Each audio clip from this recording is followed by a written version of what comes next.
maybe did I mean to treat you bad, but I did it anyway. And then maybe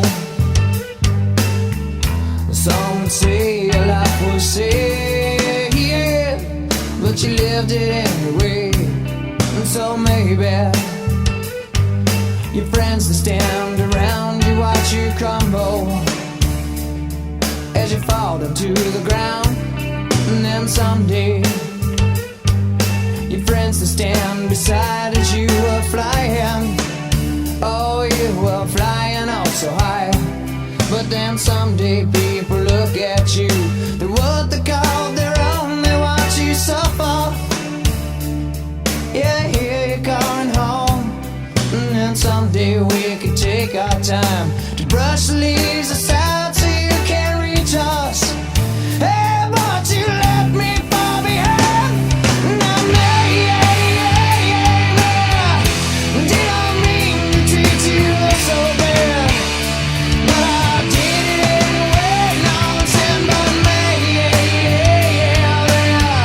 some would say you left with what you had, but you couldn't share the pain. Now, couldn't share the pain and watch you suffer. Now maybe. Hello, so I'm going to draw something for you that I used to draw when I was younger. It's just for fun. I learned to do this because I thought it was fun to draw. I didn't have much time to do anything that I wanted to do. So I'm just going to try to draw as fast as I can without messing up too much. If you don't have an eraser, it makes it difficult because it's hard to draw something perfect without an eraser. It's very difficult. Some of the guys in cell 5-6 that I was in, they were drawing. Some of them were really good. One guy, Derek Phillips, really good artist. He can really draw. Me, I can draw this because I've done it so many times. I'm going to mess up a few times, but you got to use an eraser when you mess up, and you don't know exactly what you got until you draw the whole thing. For me, I've done this one so many times that I'm used to doing this one. The problem is I've already drawn it wrong, and I can see that. So I just keep changing it until I get it right. Like that. That goes out like that. There. Now it's starting to look better.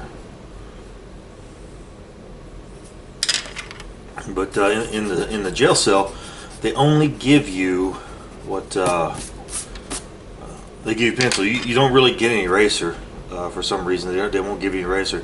So what I found was one of the guys in the cell was, and they know it too. They even, I heard one of the guys laugh. Everybody knows you use our shoes as erasers. So people use the shoes as erasers, and they know it. They tear little chunks off the shoes, and they use them as erasers. And I used it as eraser too, but I didn't tear the chunk off the shoes. So don't try to come and arrest me and say you're going to arrest me for tearing up on your state property shoes, county property shoes. I didn't do it. Somebody else did it, and I just used it as eraser. So I didn't ask him to do it, but I used it. I mean, you guys already knew it. You laughed and joked about it like it's funny. It's not funny.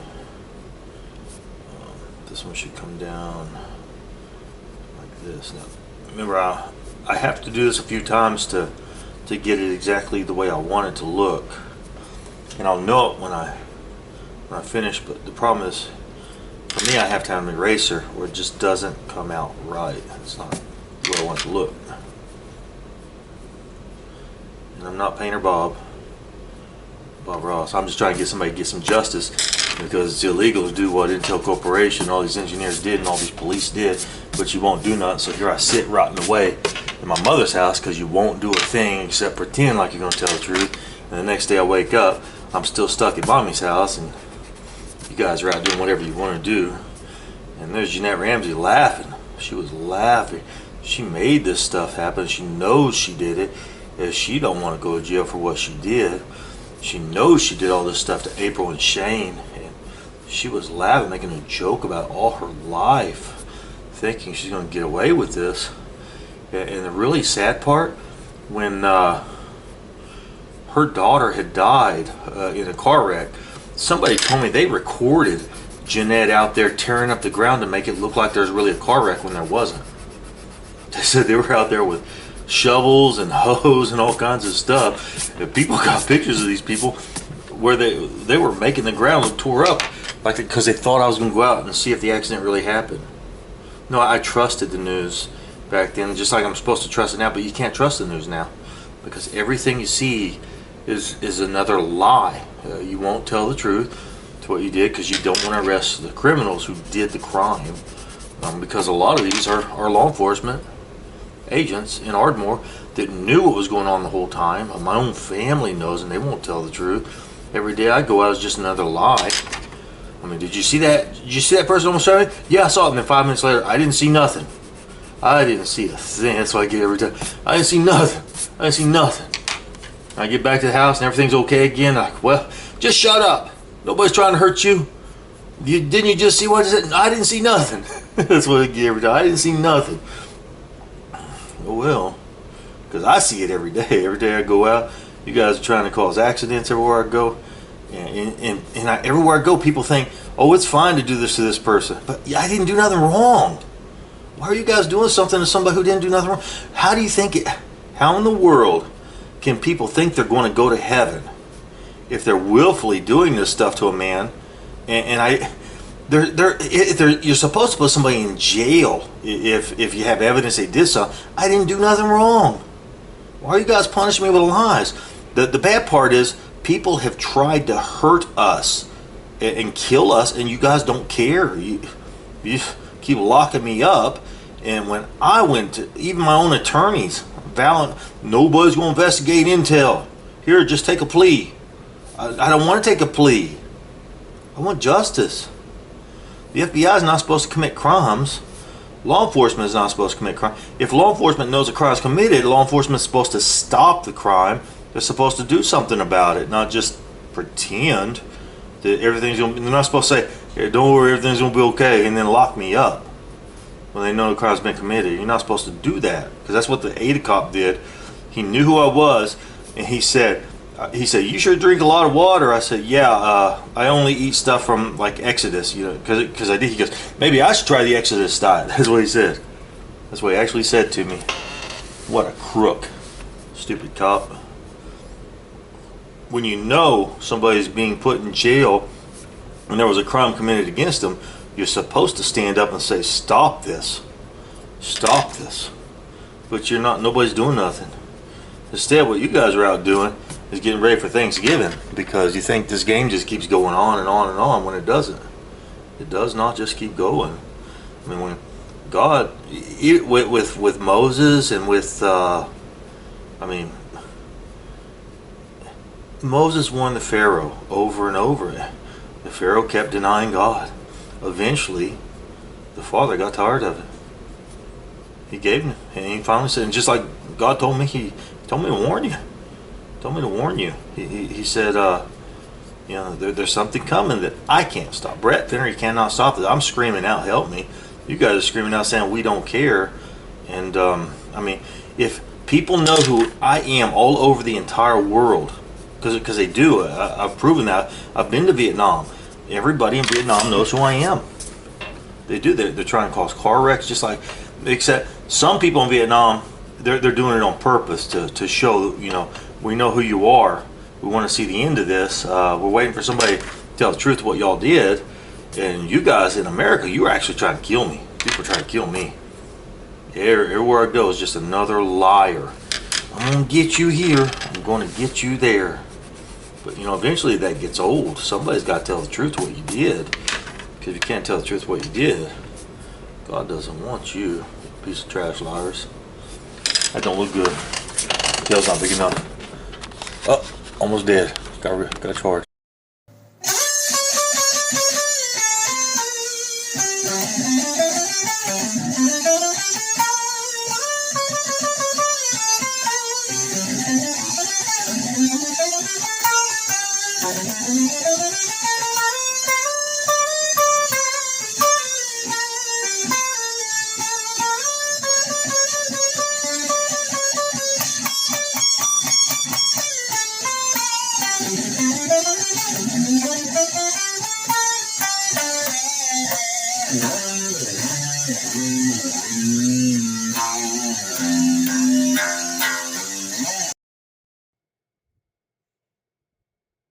Okay, here we go.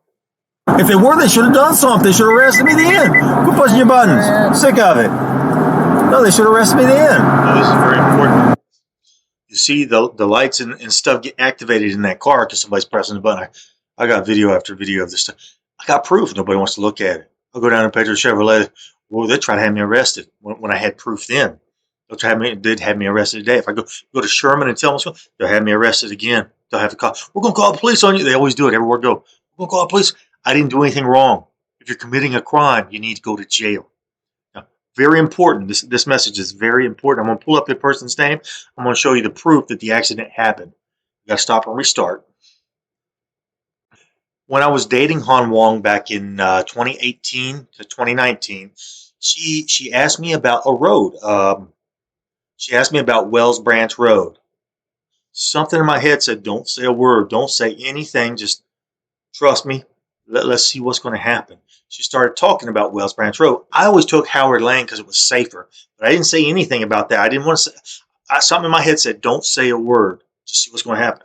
Well, the next day, Han Wong had a car accident on Wells Branch. If I would have said go down Howard Lane, it would have hit her on Howard, and I would have been blamed for that. I didn't say a word. I didn't say anything. God told me, let her learn a lesson from this. God's telling me, you guys are about to learn a lesson too. Just like the father had let happen to Han Wong, just like the tornado that hit Round Rock, Texas.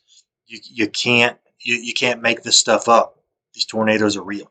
So anyway, the next day, Han goes, she has an accident. I'm at work. She calls me and says she has an accident. And I have to go pick her up. They destroyed her car. Now, what Han Wong had told me, and you can ask her, is that she was driving and her mirror light just started flashing. And she was riding by the median. There's nothing over there whatsoever. And I've seen my mother's car do this over and over again. Even the Blazer she had did the same thing. Anyway, it starts flashing. So she looks over, and when she looks up, the car in front of her had hit their brakes to stop at a light. So she hits her brakes, and a big giant truck hits from behind. She said that car didn't even get any damage, but hers was almost totaled. It should have been totaled, but they fixed it, and she got a new car. She got a new one out of it. But they could have killed her. Is this legal to torture me and anybody I care about? Threaten their lives? Because she told me, they're going to kill my son. She was scared for her life. That's why she left me. Because nobody wants to tell the truth. Because you corrupted my name so bad and I didn't do anything wrong. You need to start arresting some people around here who know the truth and won't tell the truth. Especially the Carter County Sheriff, Chris Bryant, who seems to know a lot of stuff was going to happen before it happened. I'm not going to sit here and play the Passage to Bangkok for you. No, not going to do that, Chris Bryant. I know that's what you want. Not going to happen. God's about to make a plague happen. I'm trying to warn the world. Nobody wants to listen. I tried to warn Austin, Texas about COVID. They put me in mental health, locked me up. God gave you COVID 3 months later. This next plague you can't recover from. The world will bow down to one God, and his son, the Lord Jesus. He doesn't need a lying cop who makes an oath to defend the Constitution and our rights. You're not supposed to commit crimes, but you took an oath, and God holds you to that oath.